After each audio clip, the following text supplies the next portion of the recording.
Welcome to the Story King podcast, where great stories are read, discussed, and given their due honor. I'm your host, John Carlo, and we'll be continuing our Season 3 daily series, reading through the fairy tales of the great Hans Christian Andersen.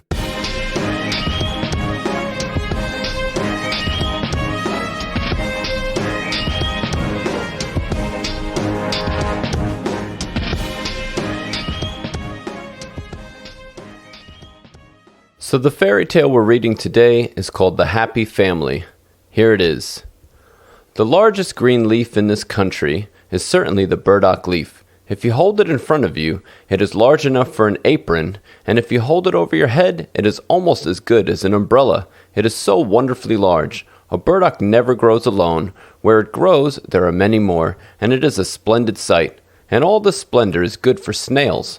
The great white snails, which grand people in olden times used to have made into fricassees, and when they had eaten them, they would say, "Oh, what a delicious dish!" For these people really thought them good, and these snails lived on burdock leaves, and for them the burdock was planted. There was once an old estate where no one now lived to require snails. Indeed, the owners had all died out, but the burdock still flourished. It grew over all the beds and walks of the garden. Its growth had no check, till it became at last quite a forest of burdocks. Here and there stood an apple or a plum tree, but for this nobody would have thought the place had ever been a garden. It was burdock from one end to the other, and here lived the last two surviving snails. They knew not themselves how old they were, but they could remember the time when there were a great many more of them, and that they were descended from a family which came from foreign lands, and that the whole forest had been planted for them and theirs. They had never been away from the garden, but they knew that another place once existed in the world, called the Duke's Palace Castle, in which some of their relations had been boiled till they became black, and were then laid on a silver dish, but what was done afterwards they did not know. Besides, they could not imagine exactly how it felt to be boiled and placed on a silver dish, but no doubt it was something very fine and highly genteel. Neither the cockchafer nor the toad nor the earthworm, whom they questioned about it, would give them the least information, for none of their relations had ever been cooked or served on a silver dish. The old white snails were the most aristocratic race in the world. They knew that. The forest had been planted for them, and the nobleman's castle had been built entirely that they might be cooked and laid on silver dishes. They lived quite retired and very happily, and as they had no children of their own, they had adopted a little common snail, which they brought up as their own child. The little one would not grow, for he was only a common snail, but the old people, particularly the mother snail, declared that she could easily see how he grew, and when the father said he could not perceive it, she begged him to feel the little snail's shell, and he did so, and found that the mother was right. One day it rained very fast. Listen what a drumming there is on the burdock leaves. Turn, turn, turn. Turn, turn, turn, said the father snail. There come the drops, said the mother. They are trickling down the stalks. We shall have it very wet here presently. I am very glad we have such good houses, and that the little one has one of his own. There has been really more done for us than for any other creature. It is quite plain that we are the most noble people in the world. We have houses from our birth, and the burdock forest has been planted for us. I should very much like to know how far it extends, and what lies beyond it. There can be nothing better than we have here, said the father snail. I wish for nothing more. Yes, but I do, said the mother. I should like to be taken to the palace and boiled, and laid upon a silver dish, as was done to all our ancestors, and you may be sure it must be something very uncommon. The nobleman's castle, perhaps, has fallen to decay, said the snail father, or the burdock wood may have grown out. You need not be in a hurry. You are always so impatient, and the youngster is getting just the same. He has been 3 days creeping to the top of that stalk. I feel quite giddy when I look at him. You must not scold him, said the mother snail. He creeps so very carefully. He will be the joy of our home, and we old folks have nothing else to live for. But have you ever thought where we are to get a wife for him? Do you think that farther out in the wood there may be others of our race? There may be black snails, no doubt, said the old snail. Black snails without houses, but they are so vulgar and conceited too. But we can give the ants a commission. They run here and there as if they all had so much business to get through. They most likely will know of a wife for our youngster. I certainly know a most beautiful bride, said one of the ants, but I fear it would not do, for she is a queen.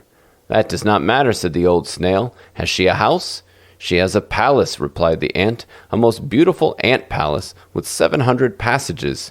"Thank you," said the mother snail, "but our boy shall not go live in an ant-hill. If you know of nothing better, we will give the commission to the white gnats. They fly about in rain and sunshine. They know the burdock wood from one end to the other." "We have a wife for him," said the gnats. 100 man-steps from here there is a little snail with a house, sitting on a gooseberry bush. She is quite alone, and old enough to be married. It is only 100 man-steps from here. "Then let her come to him," said the old people. "He has the whole burdock forest. She has only a bush." So they brought the little lady snail. She took 8 days to perform the journey, but that was just as ought to be, for it showed her to be one of the right breeding. And then they had a wedding. 6 glowworms gave as much light as they could, but in other respects it was all very quiet, for the old snails could not bear festivities or a crowd, but a beautiful speech was made by the mother snail. The father could not speak, he was too much overcome. Then they gave the whole burdock forest to the young snails as an inheritance, and repeated what they had so often said, that it was the finest place in the world, and that if they led upright and honorable lives, and their family increased, they and their children might some day be taken to the nobleman's palace to be boiled black and laid on a silver dish. And when they had finished speaking, the old couple crept into their houses and came out no more, for they slept. The young snail pair now ruled in the forest and had a numerous progeny. But as the young ones were never boiled or laid in silver dishes, they concluded that the castle had fallen into decay, and that all the people in the world were dead. And as nobody contradicted them, they thought they must be right. And the rain fell upon the burdock leaves to play the drum for them, and the sun shone to paint colors on the burdock forest for them, and they were very happy. The whole family were entirely and perfectly happy. So that was the happy family. What I would like to suggest for a writing prompt today is for you to choose some type of insect from the forest. Then I want you to write about their home life. Do they have a family? Do they live alone? Describe their everyday life. What do they eat? Do they have a job? What kind of friends do they have in the forest? Have fun. Use your imagination. So happy writing. Parents, remember, this is just a fun creative writing exercise. No need to check grammar and so forth. And if you have children too young to write, you can guide them with drawing a picture based off the prompt.